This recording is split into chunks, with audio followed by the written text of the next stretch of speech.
adoptar diferentes estados financieros. Bueno, como ustedes saben, la Bolsa Boliviana de Valores, y lo hemos ido mencionando en algunas clases, es un usuario de la información financiera. Al ser un usuario de la información financiera, él mismo concentra bastante información. Me voy al centro de información bursátil y ahí tengo toda la información de las empresas que cotizan en la bolsa de valores y de las cuales cualquier persona tal vez podría realizar una inversión. Me voy a emisores de bolsa y aquí tengo estados financieros. Puedo poner estados financieros por emisor y me sale este dato. Yo siempre voy a necesitar ver estados financieros auditados. Aquí puedo identificar la gestión. La última gestión debe ser la del 2018. Bueno, aquí hay algunos que ya tienen sus últimos periodos, que es del 30 de junio tal vez, pero vamos a buscar. Y aquí yo tengo todos los estados financieros. Si quiero del 2019, voy a ver si hay algunos. Han subido algunos, mayormente bancos de la gestión 2019. Y acá tengo un listado de las diferentes empresas que podríamos buscar sus estados financieros. En este caso, yo voy a hacer uno al azar, no sé, aquí. Industria Sucro Alcoholera ISA, Sociedad Anónima. Lo busco, bueno, no se encuentra en la gestión 2019, la puedo encontrar en la gestión 2018. Tal vez ya no es uno de los productores, Inmobiliaria Lara. Aquí está. Bueno, todavía no ha emitido sus estados financieros. Vamos a poner todos para no hacernos mucho problema. Y acá tengo diferentes. Entonces puedo utilizar el 6 y aquí tengo todavía varias empresas, ¿no? Puedo escoger, no sé, el 5 y sigo teniendo empresas. Voy a utilizar esta, Parque Industrial Latinoamericano. Es una empresa de Santa Cruz que cotiza en la Bolsa Boliviana de Valores. Y voy a aperturar. ¿Quién lo ha auditado? KPMG SRL. Es al 31 de diciembre del 2019 y está efectuada en Santa Cruz. Y aquí tenemos sus estados financieros, el informe de los estados financieros y los estados financieros. El dictamen de auditoría en algún momento lo vamos a avanzar, por el momento no nos interesa. Y nos vamos a esta parte de acá. Les indicaba bajo qué normas presentan estados financieros. Y les he indicado que escojan una empresa que ustedes gusten al azar. Yo ahora estoy escogiendo el Parque Industrial Latinoamericano. Ustedes podían hacer lo mismo. Y acá tengo las principales y prácticas políticas contables. ¿Qué nos dice aquí? Los estados financieros presentados en el informe han sido preparados bajo normas de contabilidad emitidas por el Colegio de Auditores o Contadores Públicos de Bolivia, las cuales son de aceptación general. Entonces, eso significa que mi respuesta debería ser: he realizado o he escogido la empresa Parque Industrial Latinoamericano SRL, podía poner de Santa Cruz, y podía indicar al lado y decir que las normas que se utilizan son las normas de contabilidad generalmente aceptadas en Bolivia, o podía poner lo que han puesto acá los auditores. Normas de contabilidad emitidas por el Colegio de Auditores o Contadores Públicos de Bolivia. Si podía poner esto, los cuales son de aceptación general. Eso significa que son para propósito general. Hasta aquí, la primera parte de la tarea ya estaba. Los que han acertado en eso, muy bien. En bancos de seguro decía emitidas por la Autoridad de Supervisión del Sistema Financiero, así que son congruentes con las normas de contabilidad emitidas por el Colegio de Auditores o normas de contabilidad generalmente aceptadas en Bolivia. ¿Cuál era la segunda parte? La segunda parte era identificar cuáles son las operaciones o las transacciones que ustedes ven que puedan ser o puedan requerir mayor análisis.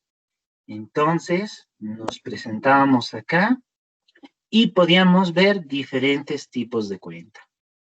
Y ver, ¿será difícil el manejo de disponibilidades, requerirá mucho análisis y podemos decir, puede ser o puede que no. En mi perspectiva, solamente es entrada y salida de dinero, no requiere mucho análisis. Inversiones temporarias, igual, entrada y salida de dinero, las inversiones en las empresas bolivianas no tienen mucha complejidad en inversiones, a menos que sean bancos. Cuentas por cobrar, de seguro han sido ventas al crédito de a lo que se dedique la empresa y si queremos, podríamos realizar una breve repaso de lo que se dedica. Aquí, ¿qué dice? Parque industrial, duración, mediante escrituras, su objeto principal es la construcción del parque industrial latinoamericano ubicado en la provincia de Guarnes, además del desarrollo inmobiliario, comercialización y venta de bienes raíces en general. ¿Qué significa eso? Solamente realiza venta de departamentos. Ahora la pregunta es, ¿tendrá mucho análisis una venta de departamentos?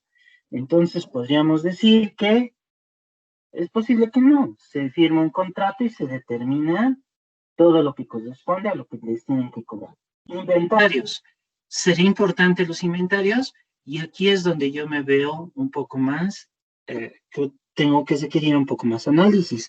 ¿Por qué? Porque sus inventarios están compuestos por edificios. Entonces, si yo me voy, y ustedes podrían hacer esto con cualquier empresa, yo me voy a cualquier empresa que está en la lista, me voy a la página, o bueno, a la nota 7, veo la nota 7, 10, 11, 9, 8, 7, y aquí están los inventarios.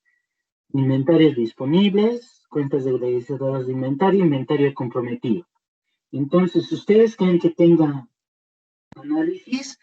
Hablan de lotes de terreno, hablan de cuándo les van a transferir los inmuebles. Entonces, este sí requiere análisis.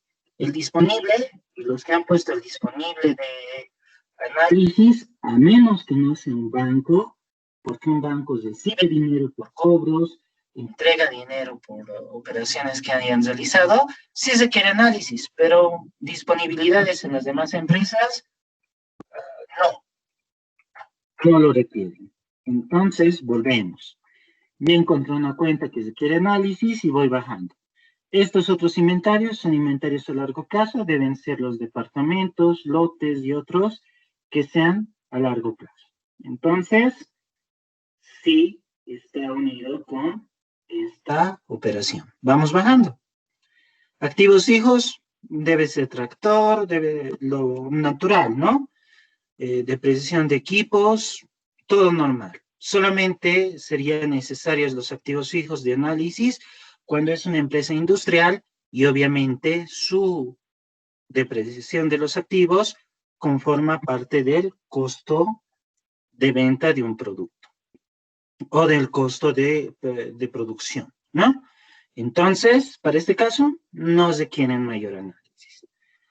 Inversiones permanentes, como lo hemos indicado, las inversiones en Bolivia no son muy complejas, a menos que identifiquen bonos o un tipo de inversiones en el extranjero, recién van a requerir mayor análisis. Hasta este momento, solo tengo dos. Podemos ver la nota 9, sin embargo, deben ser acciones, si mal no recuerdo.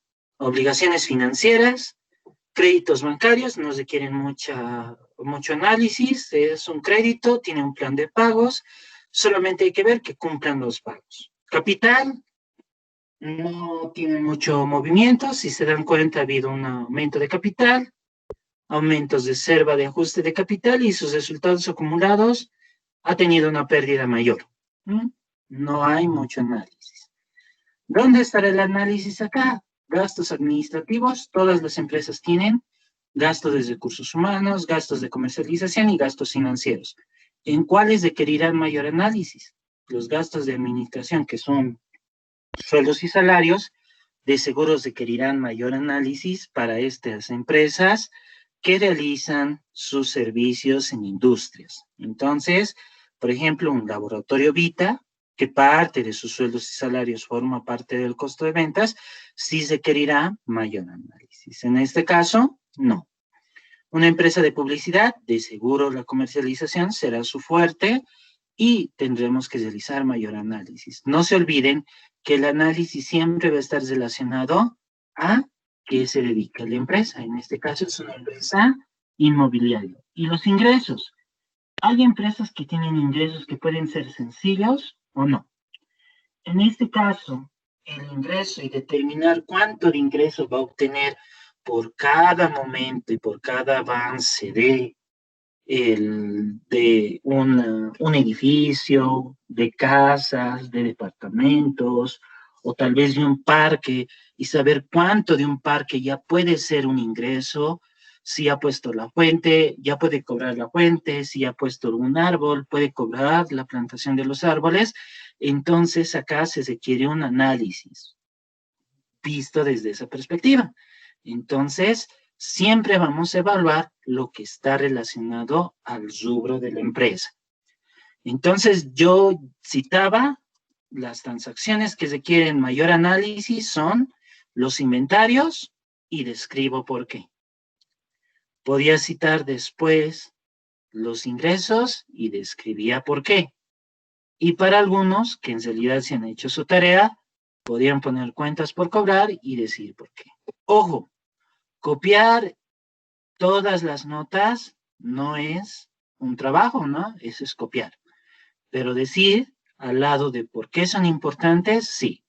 Sin embargo, inversiones permanentes, inversiones inmobiliarias para proyectos de urbanización, si alguien hubiera escogido esta empresa y hubiera leído la nota y hubiera dicho, sí, esto puede ser interesante, no es algo común en una empresa y de paso está relacionada con la norma de contabilidad 3, que es la actualización de rubros no monetarios, entonces sí es un punto.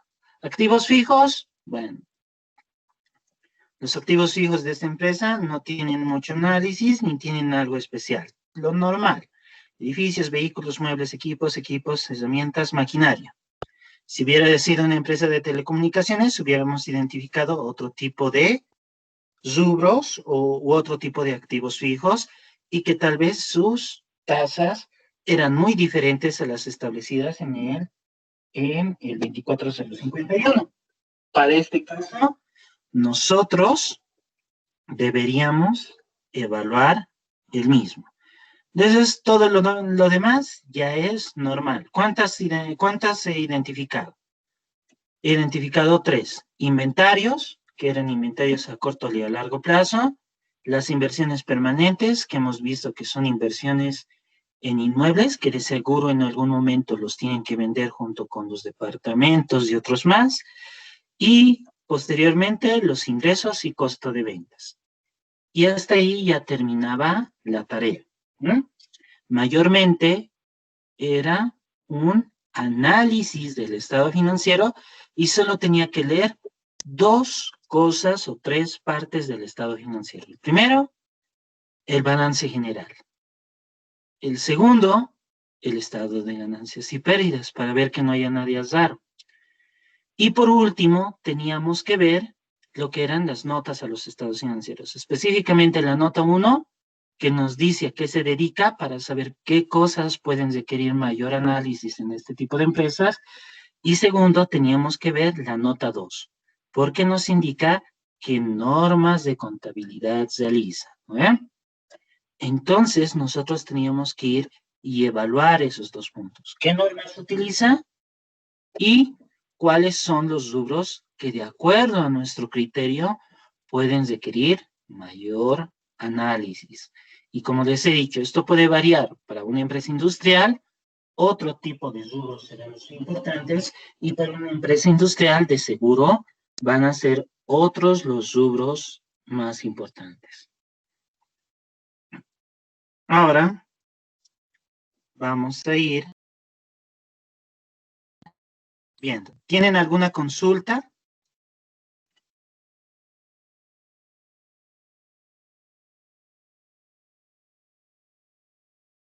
¿Alguna consulta?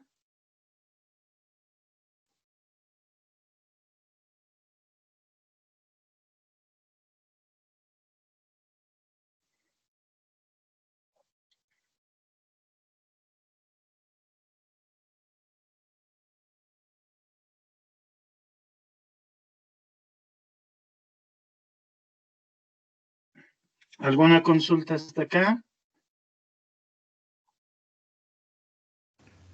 No creo, licenciado, ¿no? Está claro también lo que nos ha explicado. Ujú. Ya.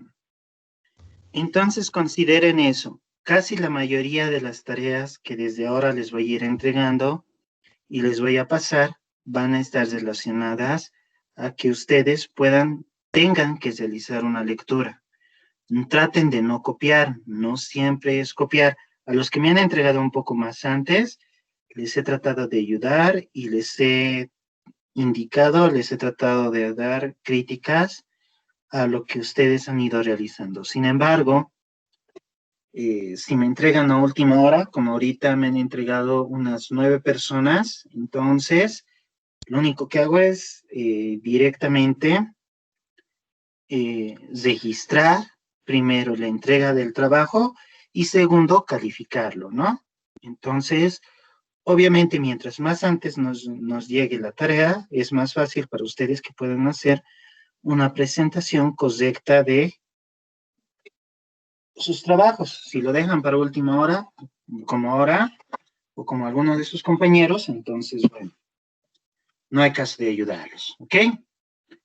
Entonces, vamos a ir continuando con algunos puntos adicionales.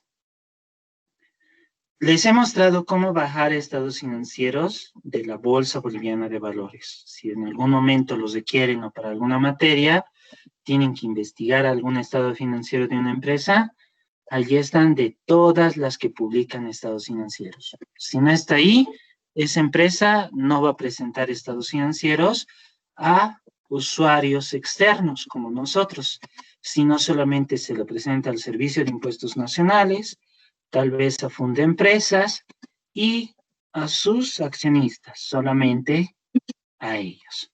¿Ok? Ahora vamos a ir continuando con la clase anterior. Vamos a empezar a evaluar todo lo que corresponde a las siguientes normas. Pues vamos a identificar, me voy a poner en el archivo que teníamos, nuestro archivo de apoyo.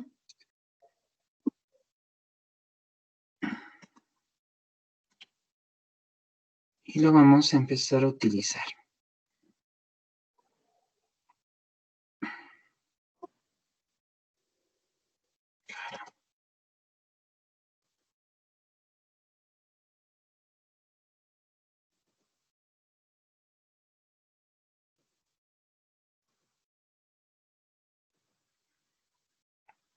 Ya.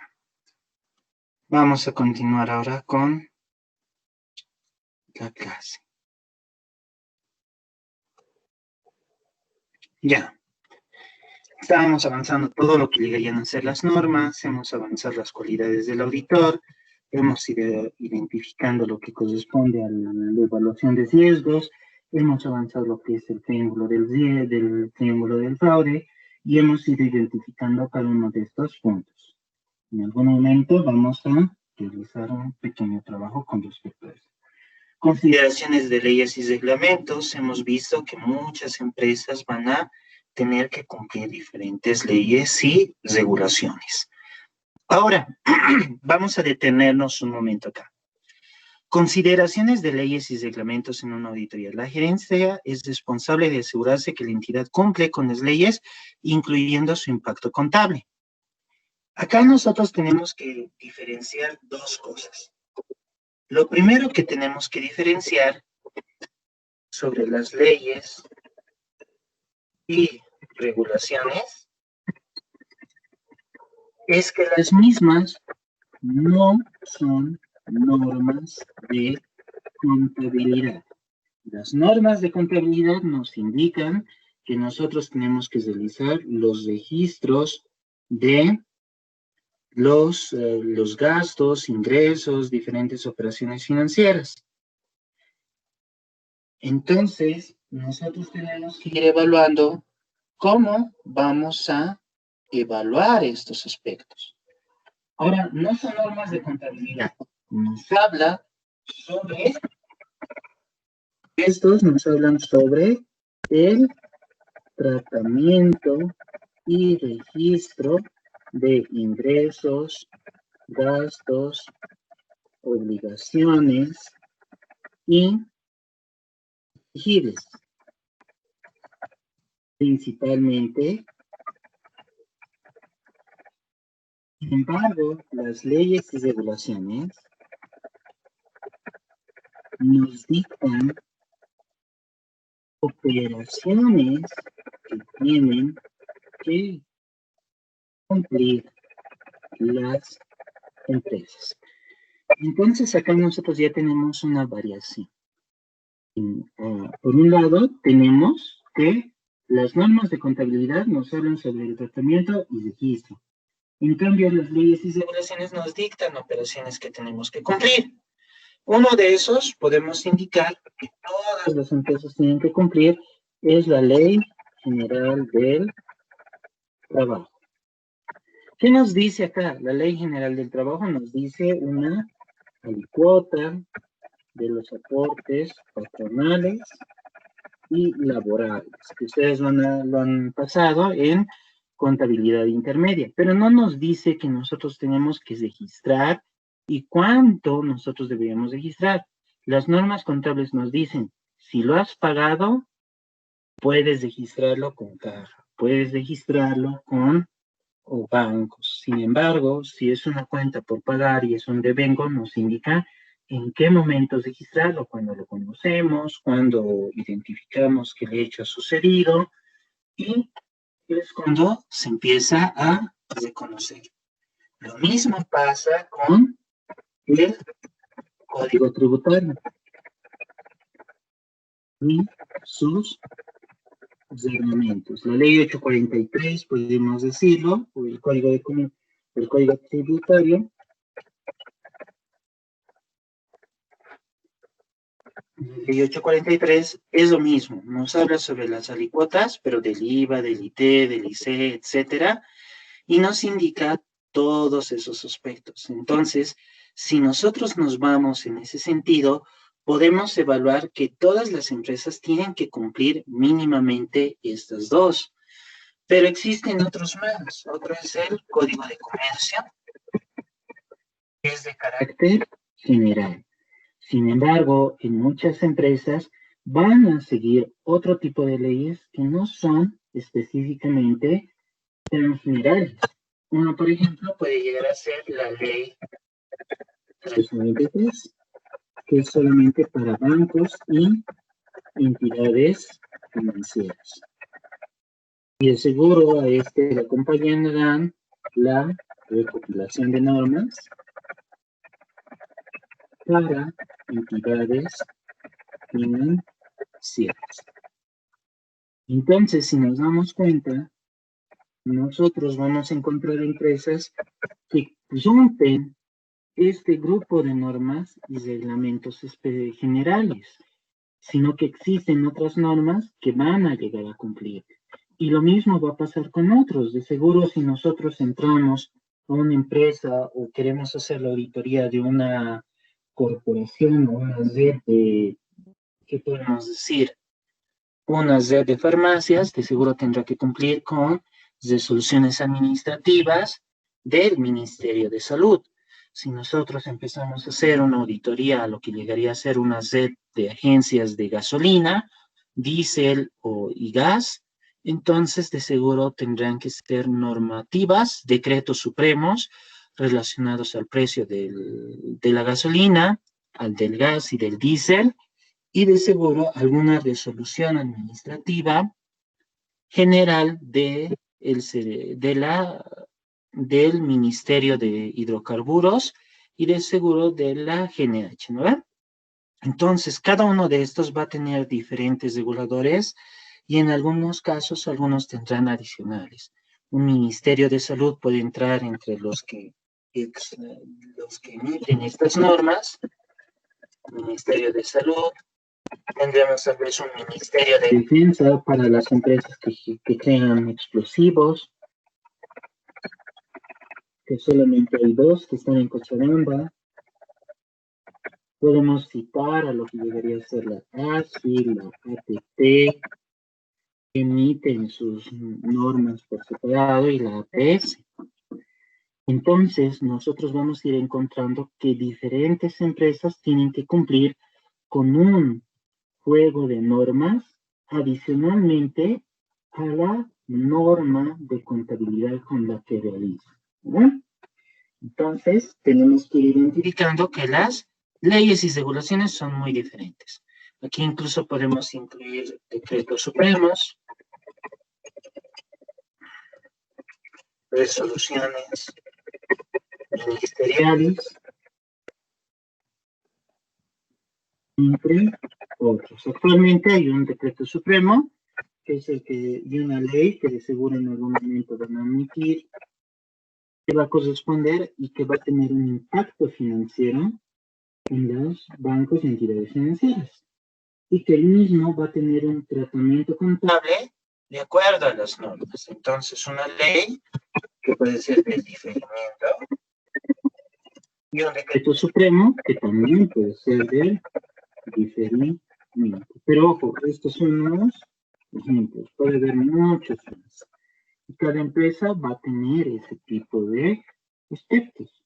Nosotros podemos verlo en las notas a los estados financieros, donde indican qué tipo de normas están siguiendo o qué tipo de normas han decidido utilizar. ¿Hasta acá tienen alguna consulta? ¿Quieren que le pasemos algo?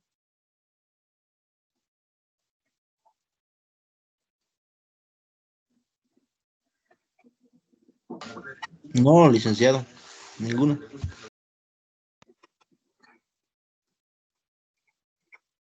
Ok.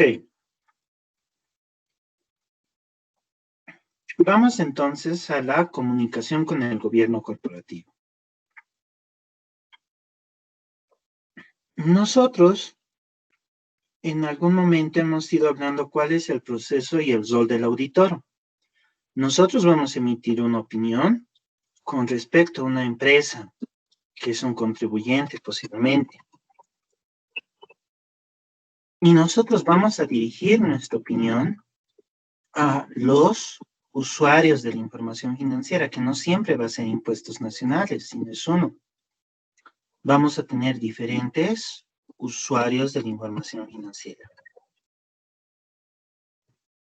En este momento, al inicio de la clase, nosotros hemos identificado uno de los primeros usuarios de la información financiera, que aparte de los accionistas, podríamos citar a la Bolsa Boliviana de Valores. Ellos, al ser usuarios, han decidido publicar esta información financiera para las empresas a las cuales respalda, que deberían ser los inversionistas. Y ustedes han podido ver y han visto de una manera fácil cómo podemos descargar estos estados financieros y evaluar estas empresas. Las personas que van a invertir en ellos igual van a hacer lo mismo. En este aspecto nosotros, si se dan cuenta, vamos a emitir una opinión a estos usuarios con respecto a este tercero que es la empresa. Entonces, nuestra mayor relación y todo el trabajo que vamos a ir realizando está relacionado en esta parte de acá. Vamos a poner el formato, vamos a poner relleno, sin relleno, y vamos a ponerle un color vistoso. Entonces, nosotros vamos a trabajar en todo momento con la empresa. Vamos a definir qué aspectos ha la empresa incluido en sus estados financieros y si estos estados financieros son razonables. No se olviden, ese es nuestro fin con los estados financieros. Entonces, como nosotros vamos a opinar sobre ellos, tenemos que tener una comunicación muy ágil con estas personas. Y es lo que nos dice la comunicación con el gobierno corporativo. Nos dice que nosotros tenemos que comunicarnos con claridad y tenemos que identificar cuáles son nuestras responsabilidades, que es solamente emitir un informe que tiene la opinión sobre la razonabilidad de los estados financieros. Y que nosotros tenemos un enfoque donde planeamos la oportunidad de los procedimientos. Es decir, la oportunidad, hemos dicho, que es el momento de realizar nuestro trabajo de auditoría. Obtener de los miembros del gobierno corporativo información relevante para la auditoría. Es decir, no cualquier información nos va a servir para saber si es algo razonable. Cuando nosotros ya entramos en esta parte, nosotros, toda la información que vamos a solicitar, y es uno de los acápites o los grupos que hemos ido viendo, es evidencia. Cuando ustedes ven películas de abogados y otros más, para que un juez o un grupo de personas determinen si alguien es culpable o no es culpable, o se determinen otros aspectos, si alguien es merecedor de cierto tipo de beneficios o no, para poder determinar eso nosotros necesitamos evidencia para poder realizar todo, para poder dar un criterio. Los jueces necesitan evidencia para saber si alguien es culpable o inocente. Nosotros, como auditores, necesitamos evidencia de auditoría, es decir, información que sea relevante o importante para que nosotros podamos dar nuestra opinión, porque nuestra opinión es una sentencia de lo que vamos a dar sobre los estados financieros. Cuando nosotros decimos o cuando nosotros opinemos sobre estos estados financieros y digamos si son razonables o no razonables, nosotros ya estamos dando una sentencia, considérenlo de esa manera. Y esta sentencia está evaluada en evidencia. Sin embargo, en este caso, nosotros vamos a ser los que obtenemos evidencia y no existe un tercer abogado que nos diga qué cosas se ha ido encontrando. En este caso, los auditores obtenemos la evidencia para tomar o formar una opinión para poderla emitir. Proporcionar por escrito a los miembros del gobierno corporativo con observaciones significativas surgidas de la auditoría. Es decir, que nosotros tenemos que enviar por escrito todos los aspectos que hemos identificado que nos hagan decir que no es razonable o todos los errores. Por eso aquí nos dice observaciones significativas, es decir, todos los errores importantes que nosotros hemos identificado se los tenemos que indicar, se los tenemos que presentar. Y es relevante para su responsabilidad y supervisión del proceso de los reportes financieros.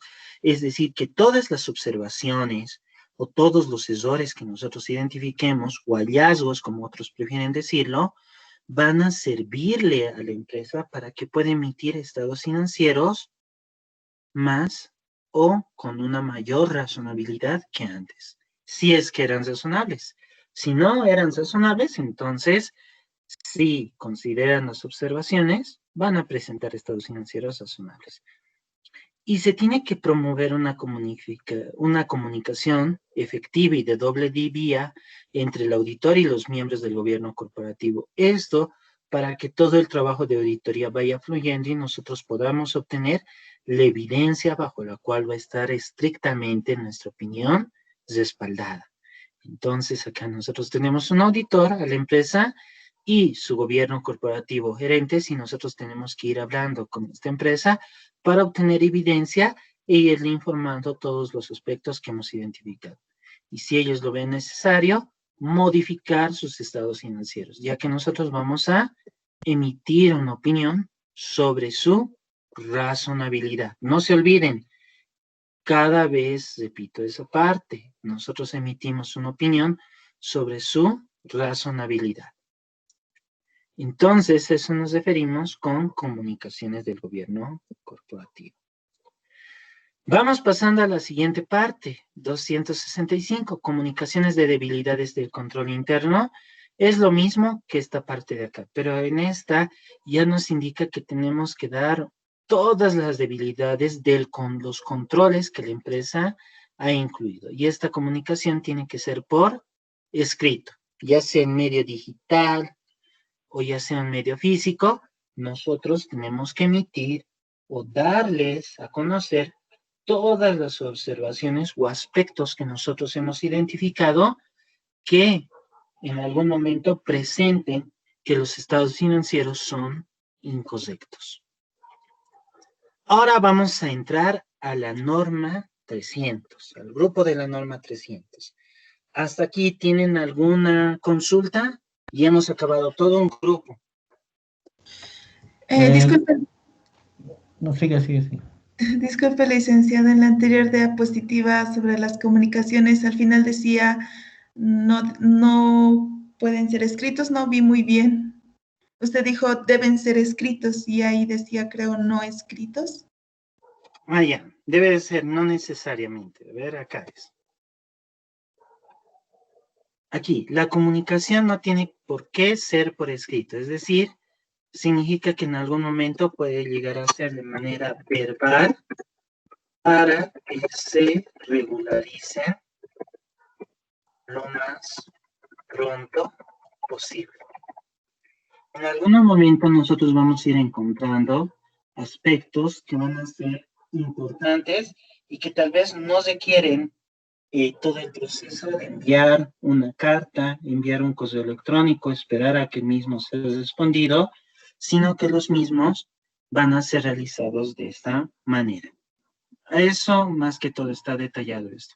Sin embargo, siempre se prefiere que sea de una manera escrita, medio digital o medio verbal o medio físico, ya que el mismo es muy importante para que se cuente con una evidencia sobre la comunicación de estos aspectos.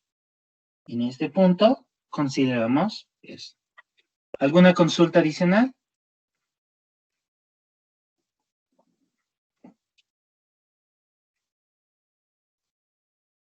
¿Algún punto? ¿Nadie? Vamos a hacer un conteo. 5, 4, 3, 2, 1. Ya. Imagino que no hay nadie más. Hasta acá, si se dan cuenta, ya hemos ido viendo todos los que son los principios generales y responsabilidades. Es decir, que hasta acá todos nosotros sabemos cuáles son las responsabilidades de un auditor, cuáles son las generalidades que nosotros deberíamos conocer, es decir, comunicar siempre los aspectos importantes, saber cuáles son las cualidades que nosotros deberíamos tener, evaluar que nosotros siempre deberíamos estar comunicados con la empresa a la cual vamos a auditar y que esa empresa no es nuestra, es una tercera. Nosotros estamos yendo con un ojo crítico para poder evaluar si sus estados financieros se presentan razonablemente. Ahora vamos a entrar al grupo de 300, al grupo 300, que es más que todo a la planificación y riesgos de auditoría. Si nosotros nos vamos a esta parte, todo el grupo 300 nos habla sobre la determinación de riesgos y la respuesta al mismo. Ahora vamos a ir identificando qué. Ahora, acá nos indica, se debe elaborar una estrategia y un plan de auditoría con respecto a todo el trabajo que vamos a realizar. Es decir, primero, nosotros tenemos que tener una estrategia y tener un plan. Cuando nosotros vamos, de seguro ven ustedes películas o cualquier otro tipo de cosa, hay guerra o algo, casi siempre vemos que en estas películas de guerra hay una estrategia. ¿Cómo lo vamos a hacer? ¿Qué es lo que vamos a hacer? ¿Cuál es nuestro objetivo para determinar? Y después nosotros armamos un plan. ¿Qué plan vamos a hacer? ¿Cómo lo vamos a conseguir? ¿Qué aspectos necesitamos considerar para llegar a nuestro objetivo? En este caso, ¿nuestro objetivo cuál es? Nuestro objetivo principal es emitir un informe el cual incluya la opinión sobre la razonabilidad de los estados financieros. En este caso, esta es nuestra premisa. Entonces, nosotros vamos a evaluar una estrategia para alcanzar este objetivo y vamos a elaborar todas las actividades que nosotros vamos a realizar como auditores, un plan de auditoría para lograr este objetivo. ¿Qué aspectos claves necesita o necesitamos conocer para esta estrategia y un plan? Primero, necesitamos identificar los riesgos. Nosotros necesitamos identificar unos riesgos. Segundo, tenemos que determinar la materialidad. En algún momento ya vamos a pasar a esto. Después tenemos que evaluar las necesidades de involucrar a expertos. En algunos casos vamos a ir viendo estos 3 puntos por separado. Ahora vamos a incluir los aspectos que nosotros deberíamos abordar. Primero vamos a hablar sobre los riesgos. ¿Qué son los riesgos? A ver, vamos a ir tratando de evaluar lo que ustedes tienen. Primero déjenme abrir. ¿Dónde está? Acá lo tengo. Tengo ya abierto mi archivo Excel para poder hacerles un seguimiento a ustedes. Vamos a ir poniendo. Ya está. Ahora sí.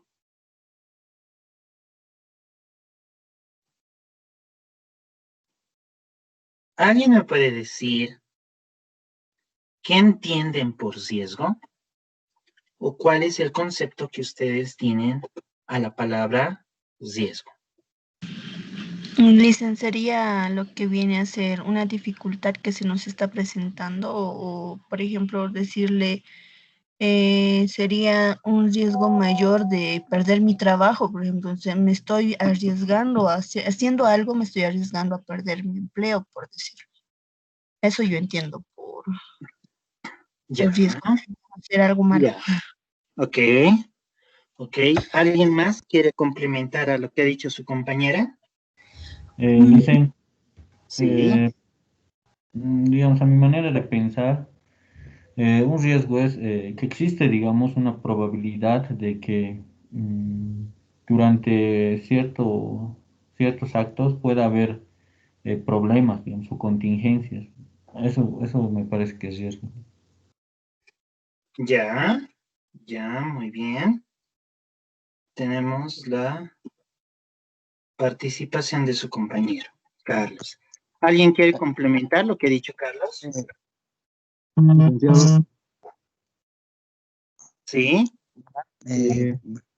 podría Riesgo a ser lo que, también, perdón, bueno, es una situación peligrosa en la que se asume algo que es de peligro más que todo en nuestra materia o en nuestra labor sería tomar un riesgo en algo que nos puede causar algún daño a la empresa, supongo que sería, o algo que tiene una posibilidad de hacer ese daño. Ya. Eso es, a mi Ya. parecer, riesgo. Ok. Sí. Para mi parecer, el riesgo es una consecuencia que nosotros tenemos al realizar algo que tiene una probabilidad de salir mal, tal vez. Ya. Ya tenemos varias ideas. Entonces, Celia nos ha dicho igual cierto tipo de aspectos y sus otros compañeros también. Los que son Edwin, Carlos, nos han dado diferentes conceptos de lo que puede llegar a ser un riesgo. Ahora vámonos a esta parte. Nosotros, como personas, y todos ustedes como personas, tienen objetivos.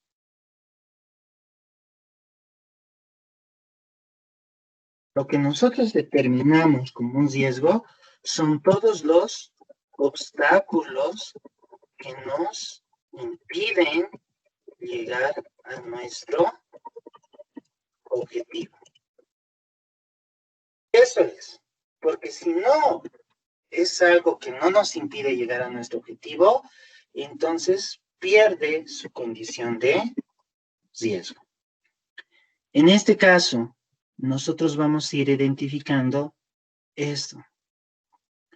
Ahora, nosotros estamos llenos de riesgos y cada uno de cada una de las actividades o cada cosa que nosotros nos vamos a proponer realizar, tenemos riesgos. Vamos a tener diferentes tipos de riesgos.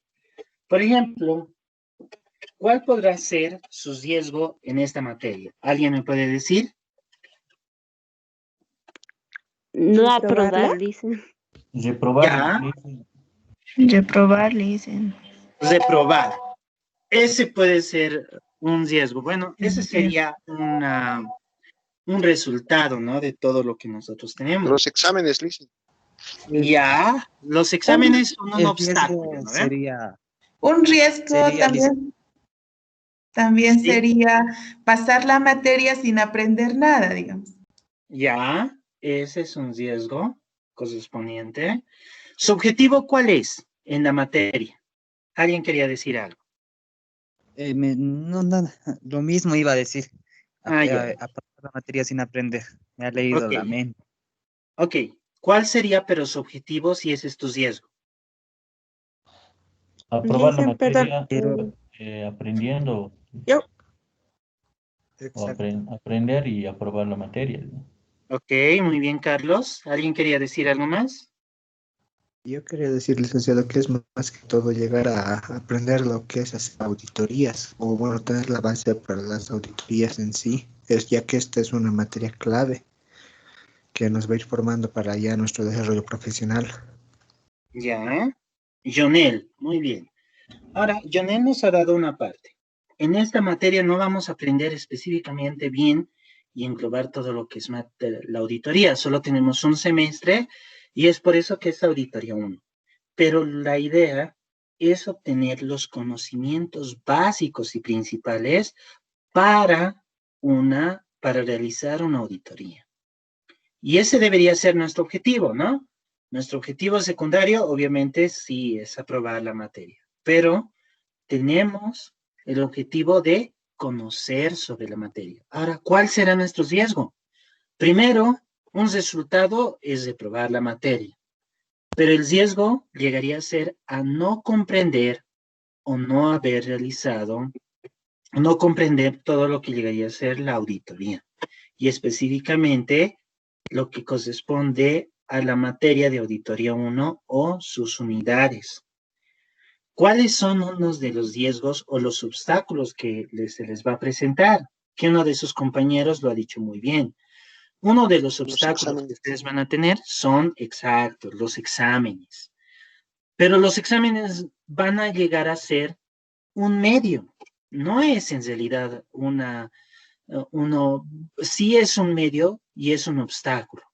Pero ¿cuál llegaría a ser el riesgo con el examen? Es primero no comprender el examen, no comprender la materia, no haber estudiado. Esos llegarían a ser sus riesgos. Otro de los obstáculos que ustedes van a tener, que es similar a los exámenes, pueden llegar a ser sus prácticas. ¿Cuál es uno de sus riesgos con respecto a las prácticas? Primero, no presentarlas a tiempo. Segundo, no realizarlas, es un riesgo. Entonces, cada uno de ustedes tiene diferentes riesgos, pero siempre y cuando tengan un objetivo. En este caso, si yo les dijera que no va a haber prácticas ni nota de prácticas en lo que llegaría a ser la materia, entonces la presentación de una práctica o la no presentación ya no se volvería un riesgo, ¿verdad? Entonces, siempre tiene que estar asociado a un objetivo. Eso tenemos que tenerlo claro. Todos los riesgos son obstáculos que nos impiden llegar a nuestros objetivos. Ahora, cada uno de ustedes va a tener diferentes tipos de obstáculos. En algún momento, todos teníamos un obstáculo común, que era llegar a tiempo a clases. Y llegar a tiempo a clases teníamos diferentes riesgos, pero ese era nuestro objetivo primario, un objetivo a corto plazo. Queríamos llegar a la universidad. Sin embargo, teníamos diferentes obstáculos. Estaban lo que llegarían a ser las trancaderas, podíamos tener los semáforos rojos, que siempre está el semáforo rojo. Otro obstáculo podía ser que justamente las personas que están en nuestra movilidad querían bajar y en la movilidad no iba a avanzar rápido o que la movilidad sea lenta. Entonces, si se dan cuenta, cada objetivo que nosotros nos vayamos a proponer, vamos a tener obstáculos. A esto nosotros los llamamos riesgos. Ahora, un riesgo como tal tiene dos elementos. ¿Cuáles serán los elementos? Los elementos son el impacto y la probabilidad. El impacto que llegaría a ser es cuánto influye el riesgo en nuestro objetivo. Y la probabilidad es qué tan, vamos a poder ser un poco dominantes, probable sea que pase el riesgo. En otras palabras, la ocurrencia del riesgo. ¿Qué tan probable es que pase? ¿Qué tan probable es que tengamos este riesgo? Entonces, aquí tenemos dos. Ahora la pregunta es, para ustedes, en este caso, hemos citado que para la materia tienen dos obstáculos, y estos obstáculos pueden estar descritos en diferentes riesgos. Uno de estos obstáculos era el examen y el otro eran las prácticas. Ahora, ¿cuál tendrá un mayor impacto? ¿Cuál será el más importante que ustedes ven? ¿El examen o las prácticas? Las prácticas. Ahora las prácticas, Licen. Ahora las prácticas, muy bien. Todos los dos han dicho muy bien la respuesta, porque tiene más ponderación. Eso significa que si yo fallo las prácticas, tienen un mayor impacto. El riesgo es mayor. Ahora, de cierta manera, lo manejan ustedes, la probabilidad.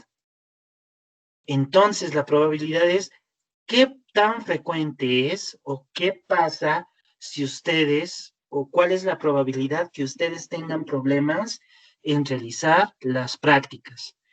Y cada uno de ustedes va a tener diferentes problemas y diferentes riesgos que les van a impedir realizar las prácticas y que van a tener que ver con la probabilidad de que pase. Por ejemplo, algunos es posible que no trabajen, que no tengan muchas actividades en casa y que solamente realicen actividades del hogar por el momento. Eso significa que la probabilidad de que ustedes fallen en las prácticas debería ser menor. Sin embargo, si ahí ponemos cierto tipo de obstáculos, no sé, la novia o, bueno, los juegos en línea, juegos online ahora, o PlayStation u otros, se van a volver riesgos que yo realice o que le dé más importancia a los videojuegos que a la tarea, a las prácticas. Entonces, la probabilidad de que fallen las prácticas va a ser mayor. Sin embargo, si no existen este tipo de aspectos, la probabilidad va a ser menor. Y muchos de ustedes tienen otro tipo de consecuencias, ¿no? Alguno de ustedes nos hablaba de que trabajaba o tenía diferentes actividades extras a las familiares, es decir, tal vez alguna persona a la que tengan que cuidar, tal vez algunas responsabilidades, un hijo posiblemente, o tal vez trabajo como tal. Entonces, ¿qué tan probable es que pueda fallar las prácticas? Y cada uno de ustedes ya va a poder responder esa pregunta, ¿no? Tengo acá diferentes obstáculos que me impiden llegar a este objetivo de presentar las prácticas. Primero, el trabajo me presionan bastante. Segundo, no me permiten realizar ciertas actividades de cierta hora a cierta hora porque tengo que atender cierto tipo de aspectos familiares. Entonces, la probabilidad puede llegar a ser mayor para algunos de que ocurran los riesgos y en otros casos no. Entonces, los riesgos siempre van a estar identificados por un impacto y una probabilidad. Es posible que el examen haya salido para algunos, pues lastimosamente antes pasada, ya había un choque de materias y justo las dos materias tenían que dar el examen al mismo tiempo o a la misma hora. Entonces, la probabilidad de no asistir al examen podía ser entre media, tal vez alta, o un intermedio entre los dos, y el impacto podía ser alto. Entonces, acá nosotros ya habíamos evaluado el riesgo. Entonces, los riesgos siempre están compuestos por estos dos. Primero, la probabilidad. ¿Qué tan probable es que pase? ¿Qué aspectos pueden pasar para que el riesgo nos golpee? Y en otro, este golpe, si es que al final nos dan o nos pasa, ¿cuánto nos va a desfavorecer? ¿Cuánto nos va a impactar? ¿Cuánto nos puede llegar a dañar? Y todos nosotros vamos a tener diferentes objetivos y vamos a tener aspectos que nos pueden llegar a pasar. Por ejemplo, había algunas personas que adoraban no sé, el viernes de soltero. Entonces yo me puedo sumar a ese grupo de personas y puedo decir, el viernes de soltero era un derecho que apenas hemos adquirido y ahora nos lo han quitado. ¿Qué vamos a hacer ahora? ¿Cuál es mi riesgo si ahora voy? Alguien me puede decir, ¿cuál es mi riesgo si hago un viernes de soltero yo? Me voy a la P, por ejemplo. Contagio de Que se coronavirus. infecte del coronavirus. Ya, me puedo infectar de coronavirus. ¿Qué otros Le riesgos dañe más la ven ahí? policía. Ah, que me arreste la policía, que me lleven a la cárcel, no sé, a la Pando, o me lleven al tránsito, o me lleven a diferentes lugares, o me puedan asaltar. Entonces, acá vemos diferentes tipos de riesgos. Ahora, ¿qué tan probables son?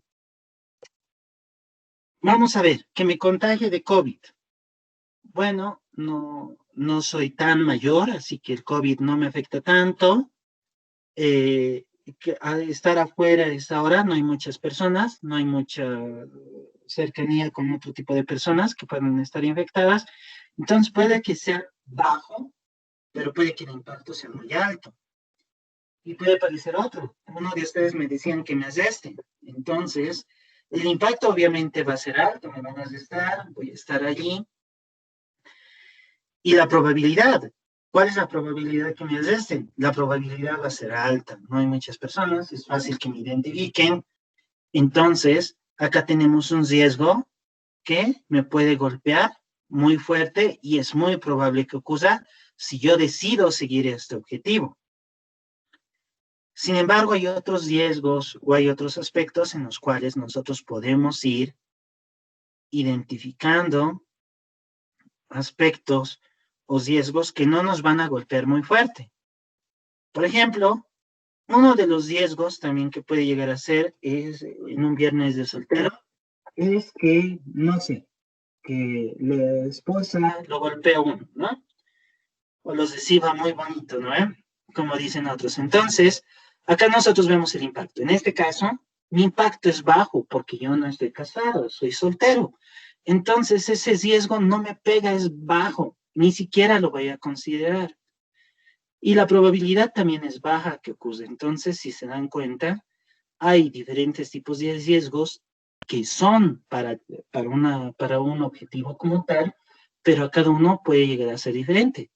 ¿Qué pasaría si estuviera casado y la esposa fuera muy, muy dura? En ese caso, el impacto puede ser duro, sobre todo si tiene mucha fuerza, y la probabilidad dependiendo del temperamento de la esposa, ¿verdad?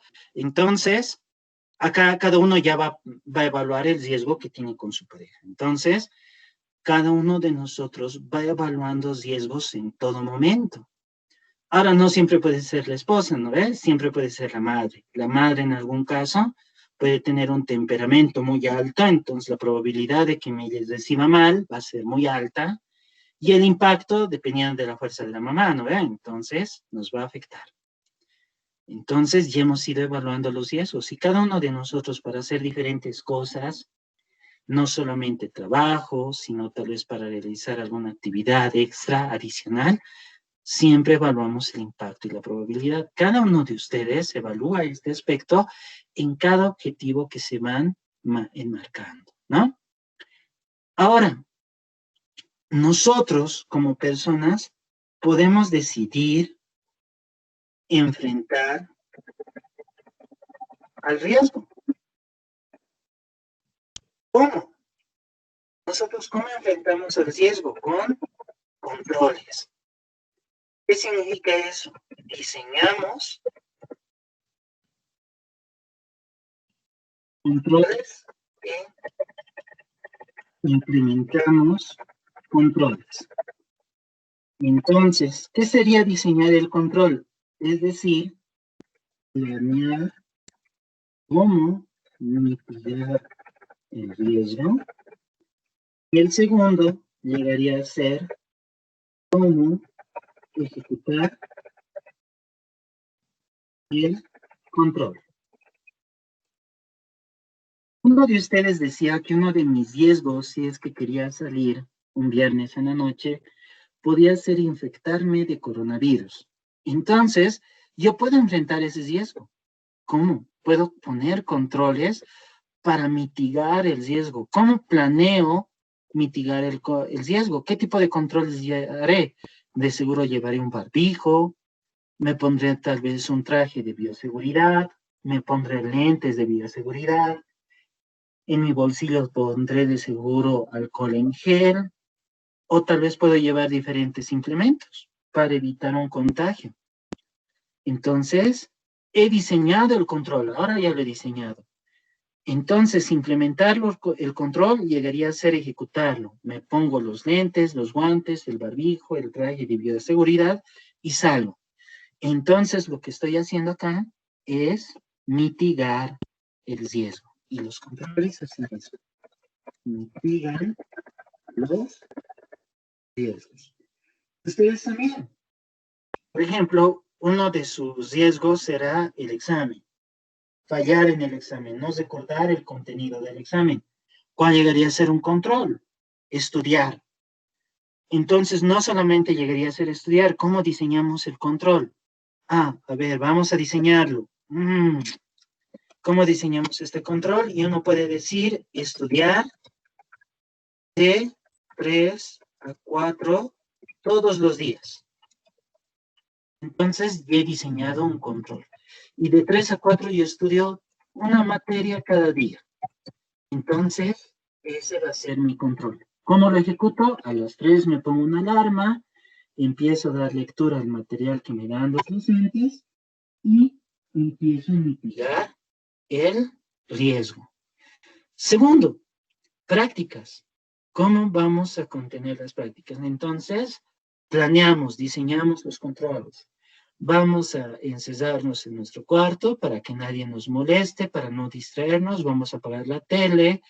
Vamos a empezar a hacer la hora. Definimos una hora en específica. No sé, de 5 a 6 puede llegar a ser. Y empezamos a hacer todas las tareas que nos han dado nuestros docentes.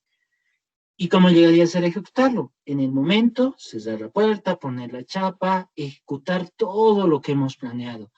Entonces, estamos enfrentando el riesgo. Esos son los componentes del control. En este caso, ¿yo tendré un riesgo con los exámenes?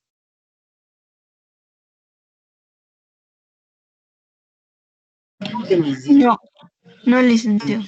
No tengo un riesgo, yo tengo un riesgo. Mi riesgo y mi objetivo es de que ustedes aprendan. ¿Cuál sería mi riesgo? Mi riesgo es de que se copien. Entonces, ¿qué hago? ¿Qué controles puedo yo implementar? Entonces, de seguro yo voy a hacer que como ahora todo es digital y que el WhatsApp web les ayuda mucho, pueden verlo en la computadora, pueden verlo en el celular, pueden verlo incluso en el reloj, algunos, y en algunos casos se pueden mandar audios, me pueden silenciar lo que llegaría a ser el Teams, tal vez en algún momento de un examen. Entonces ahora puede haber muchas falencias en la parte de un control.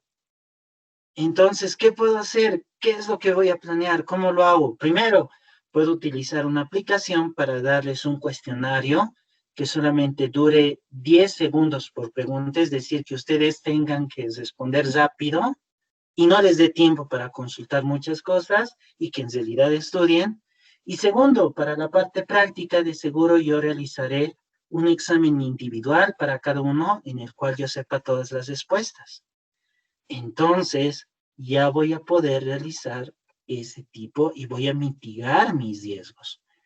Como el año pasado, sus compañeros para la parte del examen práctico, les he dado un examen individual a cada uno de sus compañeros. Entonces, puedo realizar eso, ¿no? Entonces, yo también tengo objetivos y para mis objetivos tengo un impacto y probabilidad. Evalúo ambos y lo que hago es planear mis controles.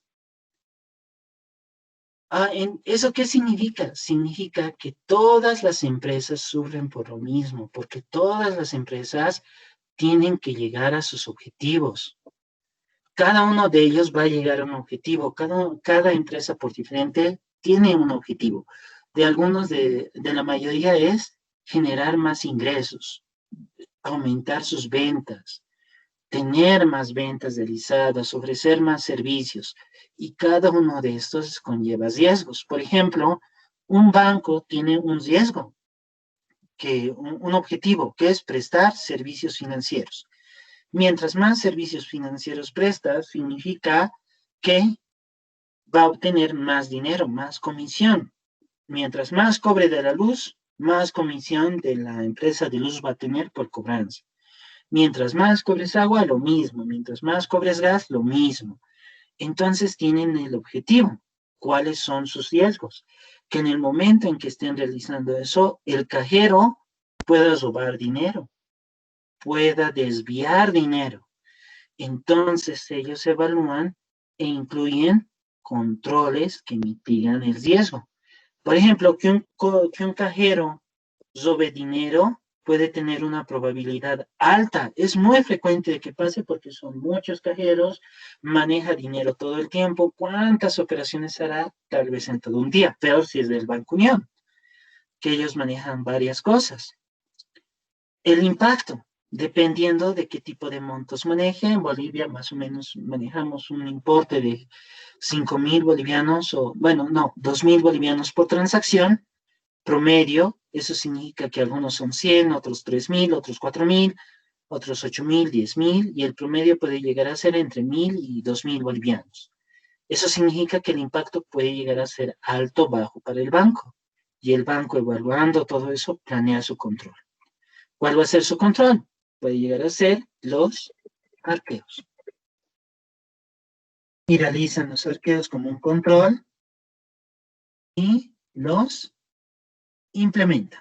Los ponen en ejecución e identifican faltantes, identifican sobrantes, evalúan qué hacer con estos mismos. Entonces, los riesgos nos conlleva todo esto. Sin embargo, nosotros tenemos un apetito al riesgo, ¿verdad?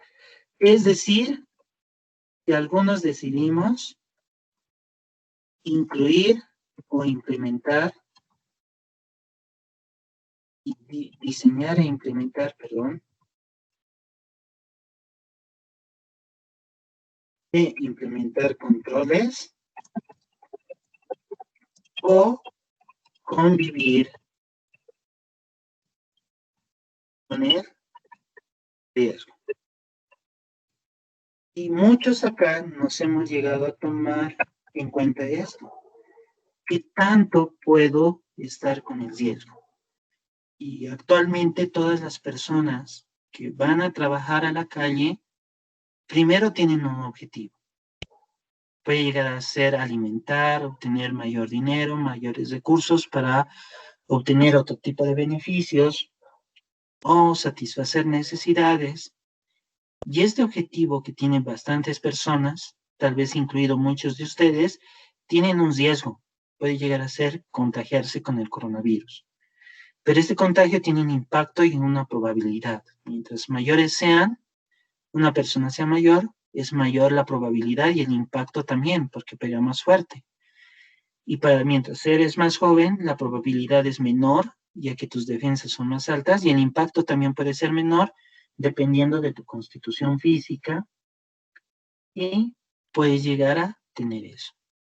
Y en ese momento muchos implementan controles como los trajes de bioseguridad y otros, y en algunos casos decidimos convivir con el riesgo. Es decir, hay muchas personas que, si se han dado cuenta, han decidido convivir con el riesgo, solamente llevan el barbijo y tratan de realizar esas cosas.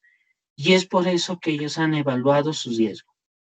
En algún momento han indicado que tal vez no sea probable que se contagien, o tal vez el impacto sea menor, que no necesitan implementar muchos controles y deciden convivir con el riesgo, es decir, no implementar más controles.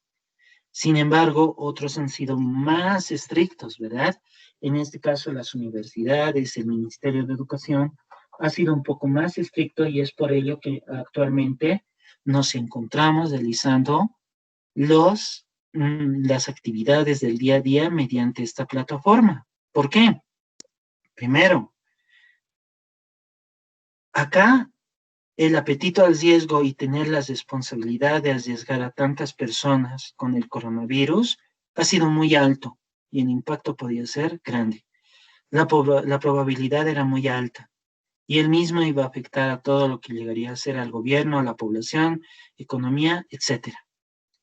Entonces, su control ha sido tratar de mitigar lo mejor posible, o hacer un riesgo cero en lo que llegarían a ser las universidades prácticamente, y que el contagio en una universidad sea nulo. En este caso, realizar las clases mediante este formato. Entonces, los riesgos, primero, iban a ser altos, iban a tener un impacto alto, pero pero sin embargo, el Ministerio de Educación y el gobierno ha decidido no convivir con el riesgo. Vamos a tratar de mitigar lo que más sea posible este riesgo. ¿Y cuál ha sido? Te puedes contagiar en cualquier lugar, menos en una institución de educación, colegio o universidad. Entonces, todo esto conlleva conocer y analizar e identificar, analizar e identificar los riesgos. ¿Hasta acá tienen alguna pregunta?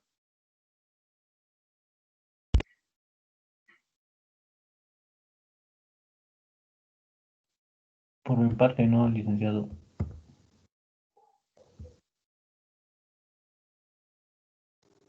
No, dice, Luis, no. yo creo que está claro. Ya. Está todo claro, Luis. Muy bien. Vamos a continuar entonces. Entonces, todos decidimos y todos convivimos con un riesgo. Cada uno va a implementar controles. Entonces, las empresas igual tienen los riesgos. Ellos igual evalúan los riesgos. Entonces, hay diferentes riesgos que van a ir impactando a las empresas, y cada empresa implementa. Por ejemplo, uno de los riesgos más comunes en una empresa industrial puede ser la pérdida de sus productos. Una empresa, por ejemplo, no sé, Venado, que realiza cereales, gelatinas y otros, tienen el riesgo de que se les roben la mercancía. Hay tanta mercancía y es tan pequeña que es muy probable que se pierda. ¿Cuál es uno de esos controles? El inventario físico. Entonces realizan un reconteo de todo el inventario y controlan que no pase el mismo. Y cada empresa decide implementar diferentes controles. Entonces, en este caso, a eso vamos a llevarlo como riesgo. Ahora, la materialidad la vamos a ver un poquito más adelante, que es en la 320. En ese caso, vamos a dejarlo un poquito para más adelante. La 320 nos va a evaluar sobre eso. Y la siguiente es evaluar la necesidad de involucrar expertos. En muchos tipos de empresa, o en muchos casos, Los auditores, o nosotros como auditores, tenemos que evaluar si necesitamos incluir un experto en nuestra auditoría como tal. Entonces, en el trabajo de auditoría, sí o sí, tenemos 2 expertos actualmente que entran a la mayoría de las empresas. Y hay uno de estos que es el especialista en impuestos, que está prácticamente en el 90% de las empresas, porque tiene que evaluar aspectos especiales de la materia impositiva. Hay otro 10% que su contabilidad es muy sencilla. La tributación que maneja solo es IVA y IT, pero lo que debería ser las actividades de otro tipo de empresa puede llegar a requerir una evaluación adicional sobre lo que es el impuesto a las utilidades de la empresa. Puedes requerir tal vez algún aspecto adicional con respecto a cierto tipo de impuestos específicos, como por ejemplo el IC, que es el impuesto específico para una empresa que vende tabacos, cigarrillos, bebidas alcohólicas, vino, Coca-Cola, entre otros. Entonces, el especialista de impuestos necesita evaluar y considerar estos aspectos. Una empresa minera, las regalías para las empresas de hidrocarburos. Entonces, prácticamente entra al 90%. Y existe otro especialista, que es el especialista de tecnología de la información, que ya es un especialista, y vamos a decirlo, en sistemas. ¿Por qué? Porque actualmente todas las empresas o la mayoría de las empresas ya se apoyan en sistemas informáticos. Por ejemplo, la plataforma que ahora estamos utilizando, que es la plataforma Teams, es un sistema informático que nos ayuda a realizar y a obtener los objetivos de la empresa. En este caso, la empresa es la Universidad Salesiana y su objetivo es poder tener una relación con todos sus estudiantes, docentes, y poderles transmitir conocimiento o asesorarles en la adquisición de conocimiento. En este caso, un especialista de sistemas evalúa todos los sistemas y aplicaciones que puede utilizar una empresa. Un sistema de pagos, por ejemplo, utilización del QR para que realicen pagos mediante transacciones electrónicas. Entonces, en muchas empresas llegan a necesitar esto. Actualmente en Bolivia, solamente un 75% de las empresas pueden requerir un especialista en tecnología de la información. El otro 25% de las empresas utiliza sistemas, sí, pero los sistemas que utiliza son muy sencillos. Será un Excel, un Word, un Access, un PowerPoint, que actualmente lo estamos utilizando, u otro programa en específico.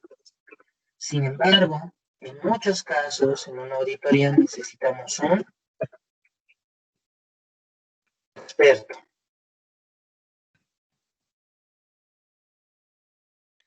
Este experto tal vez solo esté en un 10%, 1%, 2% de todas las empresas de Bolivia. Y pueden ser diferentes expertos en diferentes categorías. Existen empresas donde nosotros no tenemos conocimiento sobre los mismos porque no es nuestra materia. Por ejemplo, al inicio de la clase hablábamos de una empresa inmobiliaria. Y es posible que en algún momento necesitemos evaluar las bases de construcción de lo que llegaría a ser los inmobiliarios o tal vez los departamentos, casas, lo que decidan construir. Entonces necesitaremos tal vez un ingeniero civil que nos ayude. Es un experto específico en esa materia que nos va a ayudar con eso, con un arquitecto. En algún caso no va a ser una empresa constructora, sino es una empresa de seguros. Entonces nosotros necesitamos un experto que sea un matemático actuarial para una empresa de seguros. En algún caso, nosotros vamos a requerir, no sé, para las empresas de Intel, Telecel, Viva, diré, Cotas, Cotel, necesitaremos de seguro un ingeniero en telecomunicaciones para empresas de telefonía e internet.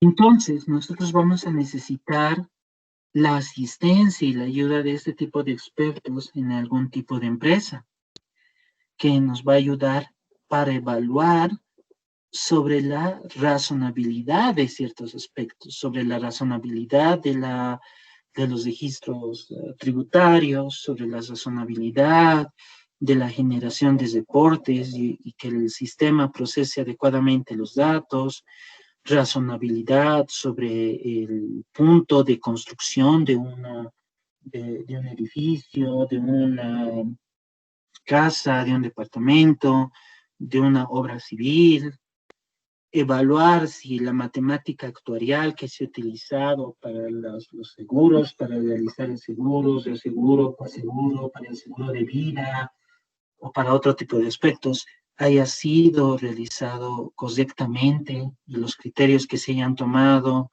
sobre la mortandad de una persona sea correcto, o en algún caso que los sistemas de telecomunicaciones estén adecuadamente contabilizando, contando los datos que estamos utilizando, que esté contando adecuadamente los minutos de llamada que generamos o los SMS que enviamos. Entonces nosotros necesitamos estos expertos que nos ayuden a evaluar la razonabilidad de estos puntos específicos. A eso más que todo nos va la NIA 300 y nos indica qué puntos nosotros vamos a ir evaluando. Perdón.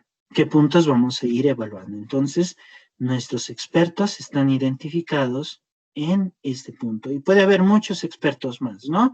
No solamente son esos, podemos tener un experto matemático, podemos tener un experto en metalurgia y minería, podemos tener un experto en lo que llegaría a ser refinación para cierto tipo de empresas, o en algún momento un ingeniero en electrónica o electricidad para lo que debería ser de La Paz o Ende u otro tipo de empresa. Entonces, siempre tenemos que ir evaluando al momento de planificar la auditoría y la estrategia de auditoría, evaluar cuánta es nuestra necesidad de contratar o utilizar las habilidades de un experto en una materia específica, como en estos casos hemos ido evaluándolo.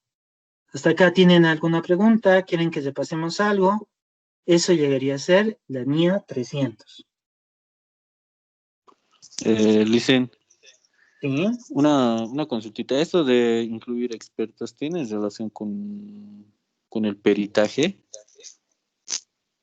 No, ¿No? no. ¿Por qué? Porque el peritaje, en algún momento, lo que muchos conocen como peritaje, es dar valor. Y el trabajo del experto es razonabilidad. Vamos a decirlo en un aspecto especial. El peritaje es dar valor. Por ejemplo, un ingeniero civil nos dirá el valor de la, no sé, de un puente, del puente gemelo, por ejemplo.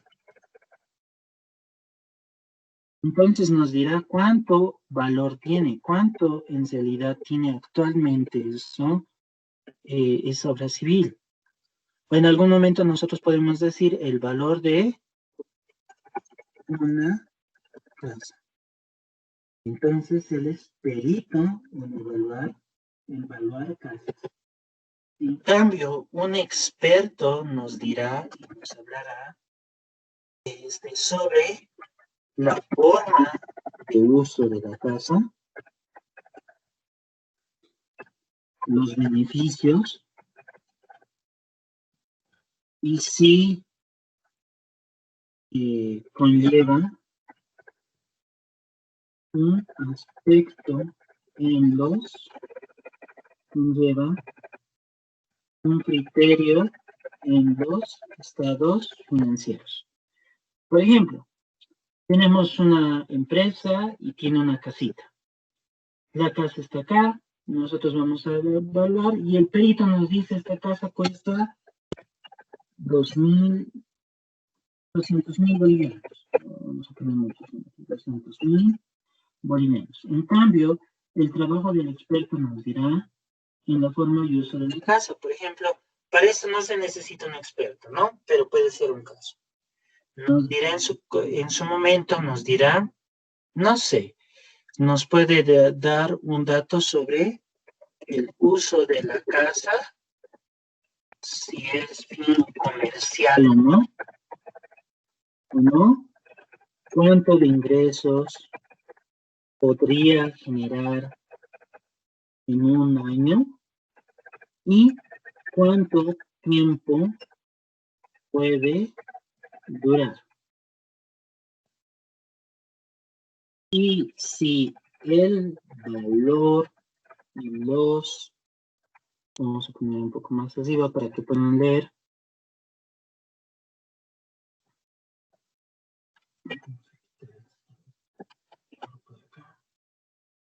¿Cuánto tiempo puede durar? Y si el valor y criterios de evaluación son los correctos. Entonces, si te das cuenta, un experto, un perito te va a decir, esta casa tiene un valor de 200.000 bolivianos. Aquí lo ponemos, bolivianos. Entonces, un experto nos dirá, ya, para que esto valga 200.000 bolivianos, este ingeniero o arquitecto ha tenido que evaluar, no sé, si hay aceras, cuán comercial es la casa, todo eso. Y él ve si lo que ha incluido este ingeniero civil es correcto. Entonces él evalúa su razonabilidad.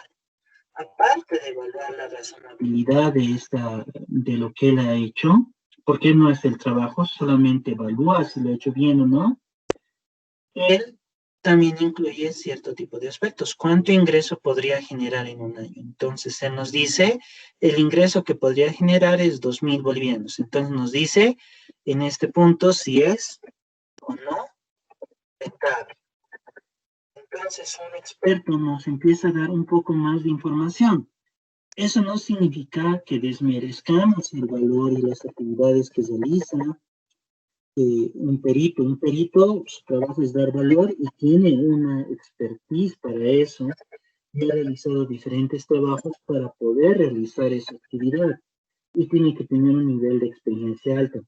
En cambio, un experto evalúa si lo que esta persona ha sido correcto y ha tomado criterios coherentes y también te da un dato adicional sobre su rentabilidad. Pero es un ejemplo. Es una diferenciación entre un experto y un perito. ¿Está Gracias, claro? licenciado. Ya, ok. ¿Alguna consulta más? ¿Alguna consulta más? ¿Algo adicional?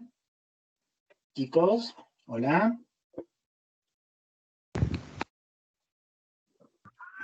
Conteo. 5, 4. ¿Sí? Una consulta. En el ¿Sí? momento de hacer el perito, si en el caso hubiera alguna falla o no diera el resultado que se espera, ¿se podría volver a hacer el peritaje o cómo sería el proceso?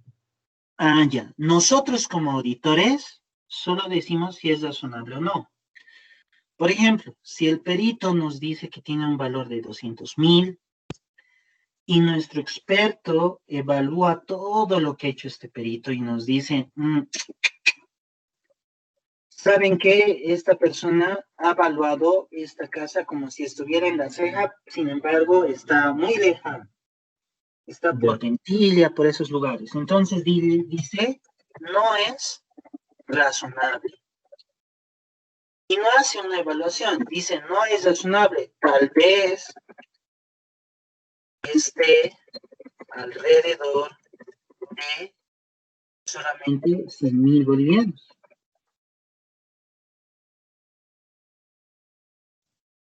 Entonces, en los estados financieros está mal. Y nosotros les decimos a la empresa, y volvemos a recordar uno de los aspectos que hemos ido evaluando acá. Comunicación con el gobierno corporativo y tener una comunicación efectiva y de doble vía entre el auditor y los miembros de la gerencia. Entonces nosotros le diremos, ¿sabes qué? Tu perito ha evaluado esta casa por un monto mucho mayor al que tienes. Y es posible que yo diga que los estados financieros no son razonables solo por este punto. Entonces, la empresa evalúa su riesgo. Y uno es enfrentarlo y poner un control. ¿Cuál sería un control? Contratar otro perito y que vuelvan a hacer el peritaje o el avalúo de la casa. Sin embargo, puede decidir no hacerlo. Entonces, va a afectar nuestra opinión. Entonces, acá es donde nosotros decimos, no es razonable. Nuestro experto no puede hacer peritaje porque él solamente ve el informe. No va a la casa, no ve la construcción, no ve si tiene paredes, no ve si tiene gradas, no ve si tiene un jardín, piscina, etc. No ve nada de eso, solo ve el informe y dice si es coherente o no es coherente. El perito también tiene mucho trabajo y tiene una especialidad en eso. Entonces, nosotros no hacemos peritaje. Les decimos, siempre que corresponda, la ayuda de un experto, si corresponde, de nuevo les recalco, evaluamos si es razonable o no. Ya solamente entonces hacemos la evaluación nada más y Sí. damos nuestro... Ya. Ya, Licen, gracias. Un momento. ¿Aló? Ya, Licen, está bien.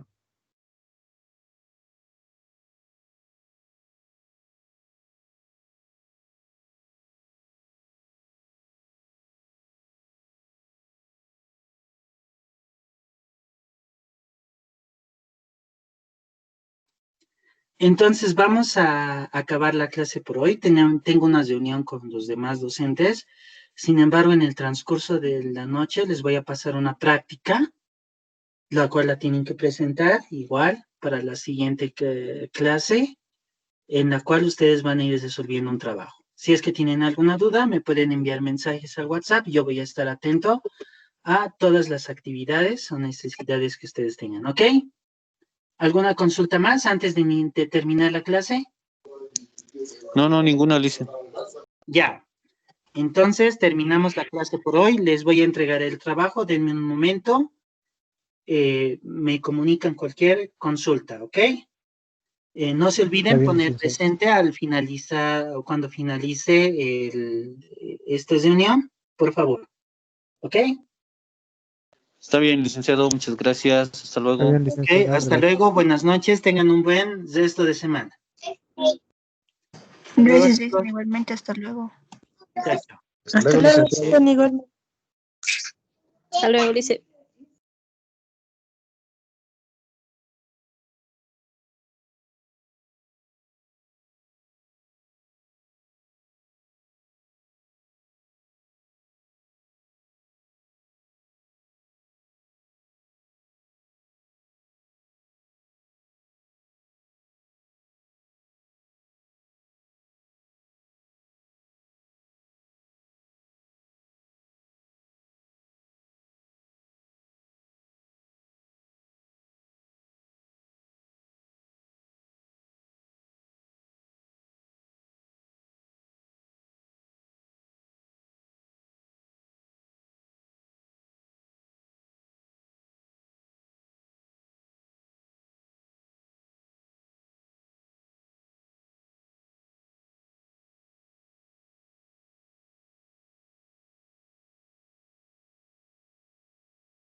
¿Están regalando eso?